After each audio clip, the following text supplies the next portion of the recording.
এই সাগর পার হলেই ইতালি যাওয়া যাবে। আর জানি না আল্লাহ কোন দিন এই ভাগ্যে লিখে রাখছে, এই সাগর পার হলেই আমার সামনে সামনে একটা দেশ আছে, এটা গ্রিস। আর এই কর্নার দিকে গেলে এটা হচ্ছে ইতালি। এই যে ক্যামেরার যে মাঝখানে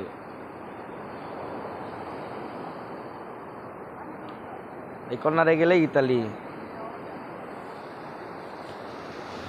আর এই সাইডে আছে হচ্ছে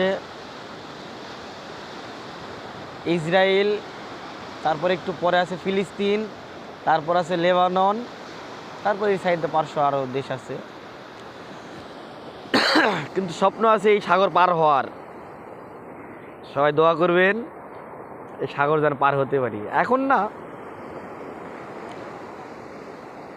সময় আছে,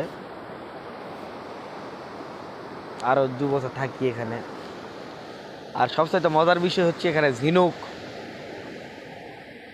অফুরন্ত ঝিনুক, ছোট বড় মিক্স। এই ঝিনুক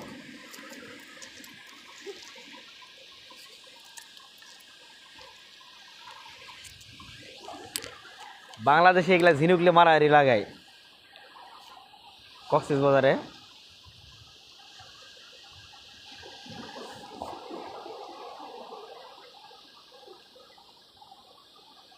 এই সাগর পার হলে ইতালি। সবাই ভালো থাকুন, সুস্থ থাকুন। আর যদি কারো মনের আশা থাকে এই সাগর পার দেওয়ার, তাহলে আমার সাথে যোগাযোগ করতে পারেন। আর কিছু কমো না।